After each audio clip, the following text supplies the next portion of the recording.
We have a brand new season in Pokemon Go that is called Dual Destiny, and there's going to be some changes in spawns, bonuses, and the like. So in today's video, we're going to check out the tips and strategies for this season, including the brand new Shiny Shadow Raid Bosses, Legendaries, that are the Regice. So let's get into the details. Welcome to the Trader Club. Here we go.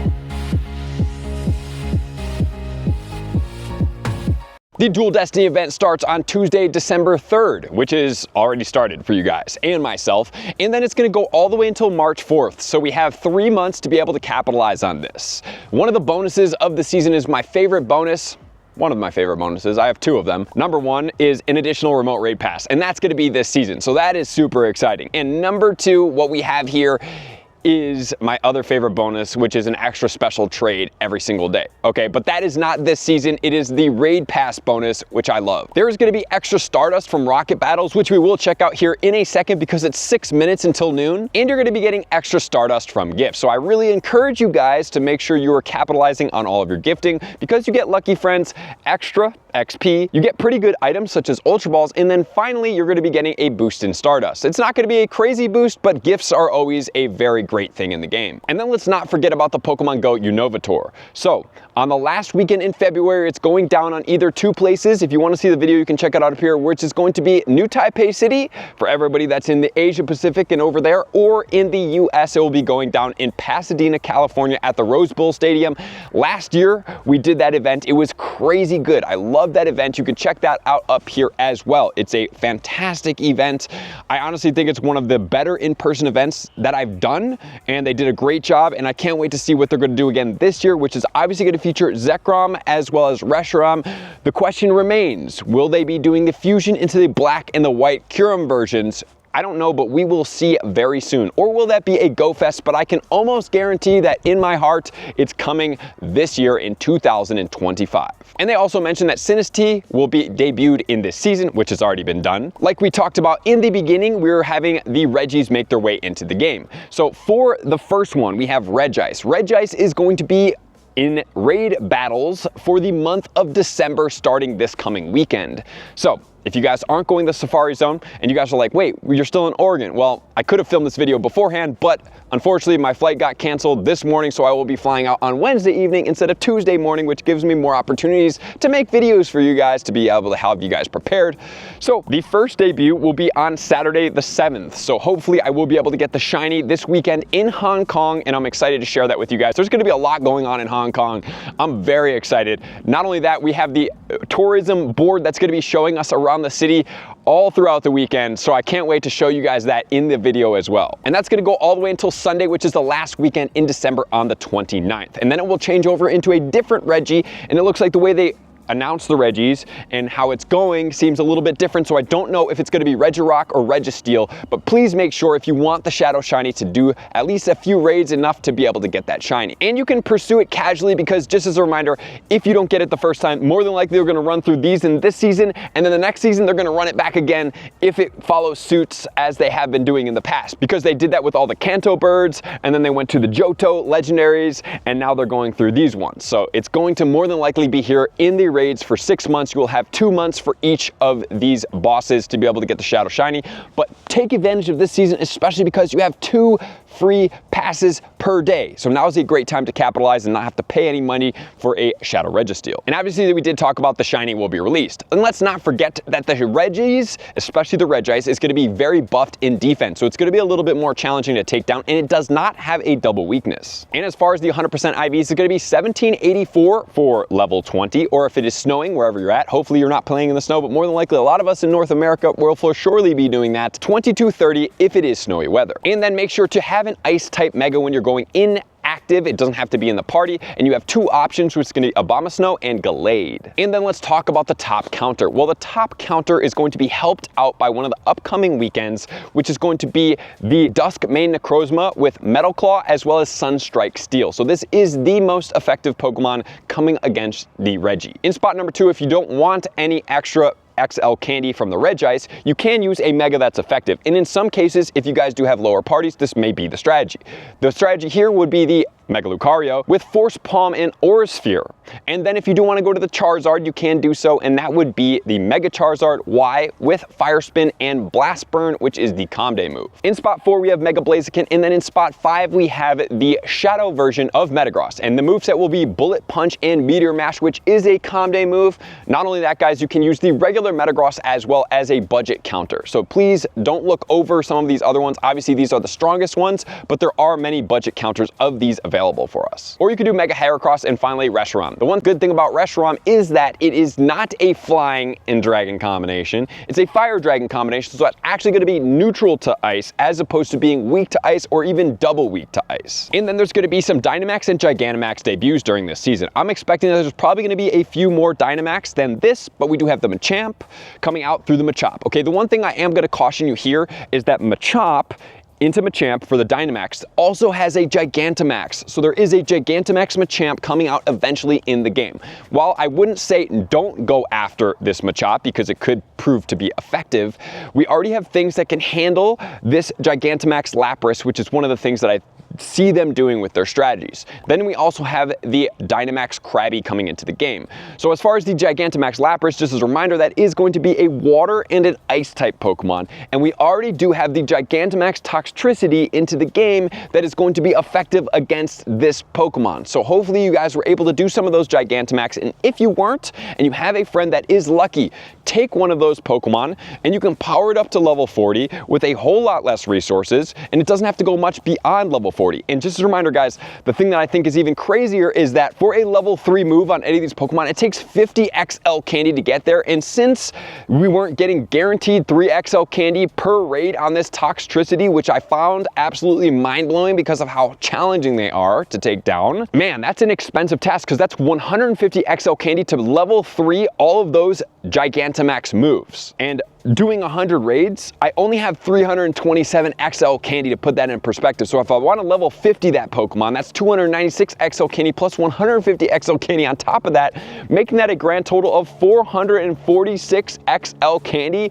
to completely max out a Gigantamax Pokemon. So in this perspective, it's literally impossible for me right now, unless I want to use XL Rare Candy, which I don't care to use on this Pokemon. So I will be at level 2 moves, but level 50 Pokemon. And then we have the Eggs-pedition research going on as well. I actually like this Eggs-pedition research. I think it's pretty effective. It's not super expensive, and you do get that extra incubator, which will be very effective for you. So now let's move into the research breakthrough. So for the entire month, we are going to have 6 Pokemon that are going to vary. We have the Alolan Raichu, we have Pancham, we have the Furfrou, we have the Hisuian Avalugg, we have the Jangmo-o, and then finally we have the Frigibax. The 100% IVs for the Pancham will be 638, for the Jangmo-o will be 415, and for the Frigibax will be 534. So for these Pokemon, those are the 3 that I find the most effective. Obviously, you know, getting a shiny from here seems to be extremely rare. I don't know what your guys' experience is, but it seems to be that. And I just completed the rocket battle as I promised. And unfortunately, my screen recording didn't work as I intended. I don't know if I clicked the button too many times or whatever that is,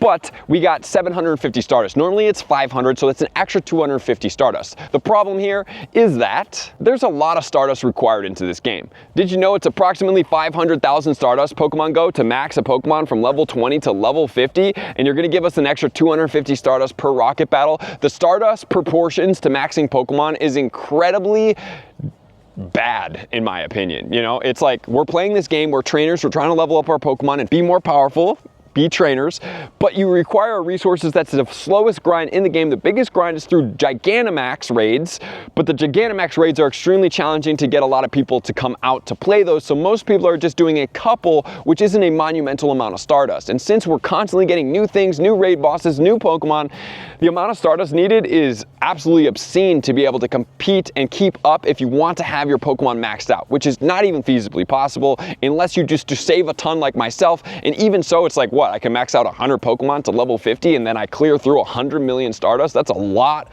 and that's just not optimal. So I think that the Stardust needs to be radically rearranged in this game to support what actually is needed. Yes, this Stardust was good when we had level 40 Pokemon, but now that we have level 50 Pokemon, I mean, it actually wasn't even good at level 40, but now that we have level 50, it needs so much more being given in the game. And then let's move into the spawns. So we do have for the cities, we have the Magneton. Remember, Magneton is a stage 2 Pokemon, giving more Stardust and a guaranteed 1 XL candy. We have Porygon, Snubbull, Gulpin, and then Audino. Audino is 1,000 Stardust per catch. So every time you see an Audino on your radar, anywhere around, please make sure to go after that Pokemon. We also have Clink and Litwick. So Clink is a little bit rarer of a Pokemon and a pretty cool shiny at that. Then into the forest, we have Butterfree. Butterfree, great Pokemon, 2 guaranteed XL candies, and it's a stage 3 Pokemon, meaning there's 2 evolutions to get there, so it's giving you even more Stardust. Then we have Scyther, which has a Mega. We have Sunkern, Nuzleaf, stage 2 Pokemon, and Staravia, stage 2, that are going to give you 1 guaranteed XL candy. We have the Phantump, which is a great shiny, and the Fomantis. Then looking into the mountains, we're going to have the Clefairy. We have Rhydon. Rhydon is going to be a stage 2, 1 guaranteed XL candy. Shuckle, don't mess with Shuckle, or you guys know the saying. And then we have the Pupitar, which is going to be a stage 2 Pokemon. Pupitar goes into Tyranitar. Tyranitar does have a Mega. It's an effective Pokemon. It's a great Shadow Pokemon. Love that Pokemon. Meditite and Galarian Stunfisk, as well as the Mindfu, are great PvP Pokemon that if you're in the mountains, you should focus on. And then in the water, we have Poliwrath. Poliwrath is a stage 3 Pokemon. 2 guaranteed XLs, Galarian Slowpoke, Paldean Wooper.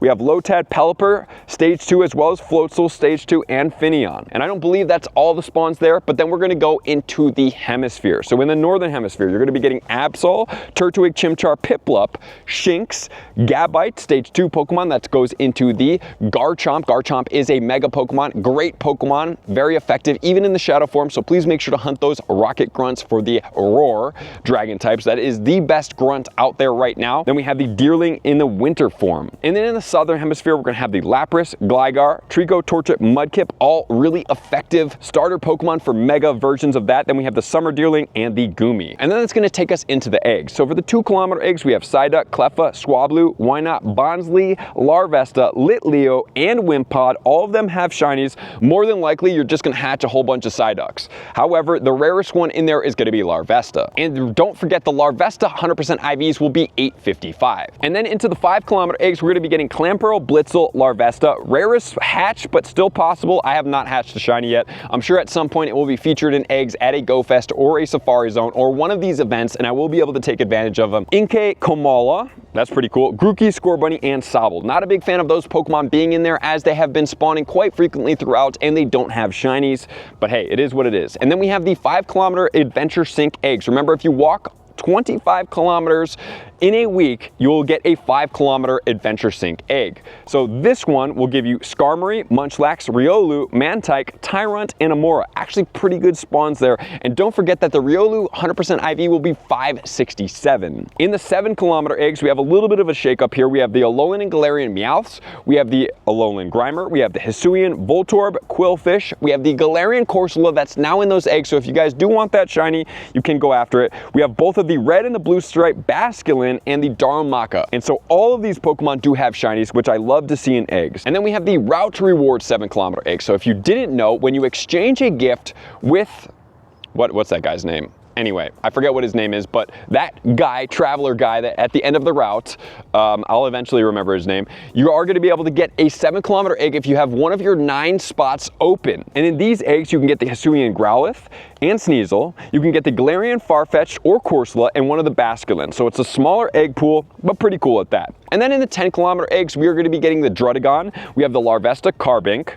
Carbink doesn't have shiny yet, neither does Dreepy, Charcated, or Frigibax, but you also get Goomy and Jangamo-o. Jangamo-o will have the Calm Day this year, more than likely in June, and Frigibax should be shiny released for Go Fest. And then, if you walk extra and you go to the 50 kilometers and you do get the 10-kilometer egg, you're getting one of the few options of Dratini, Esper, Goomy, Turtonator, Jangamo-o, Charcated, and Frigibax. Pretty good eggs. You need to have at least one spot for the Adventure Sync eggs in your 12 spots. It can be in the reserve spots as well. They will go into that reserve spot, but the 7-kilometer eggs from your gifts as well as from the routes will not do so. And then we have these special research that will open over the season. So for the first part, it's 1 of 10 pages, catch 25 Pokemon for 25 Pokeballs, spin 10 Pokestops or gyms for 10 Pineapple Berries, Explore 3 kilometers for a Snorlax. Then we have 2500 XP and 2500 Stardust. Like I said, these rewards are insane with how much Stardust they give you.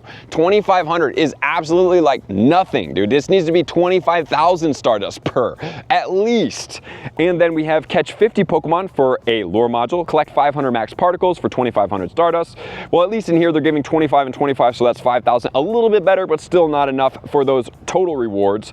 Win a max battle for 1 rare candy, which is insane. And then we have 2500 XP and 2500 Stardust. Like I said, man, the 2500s are absolutely mind-blowing to me because for the XP for level 50, it's 176 million, which is way more than this. This doesn't really even chip away at anything. So that's gonna be for this season. Obviously, it's gonna be incorporated in the first month with Regice, but guys, that's gonna be for this Dual Destiny season. I'm super excited to see some more details about the Unova Tour making their way throughout the season, but here's the tips. Take it as you wish, and I appreciate you guys for being here. I'll see you guys out on the next video. Peace.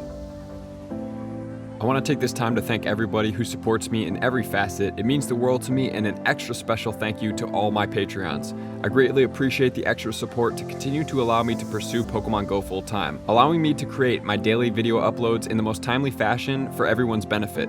Plus, I get the amazing experience of sharing my creative processes behind the scenes and raiding all around the globe with select upper tiers. Thank you everybody for being a part of the Trainer Club. You all mean the absolute world to me, and I will see you guys out on the next video.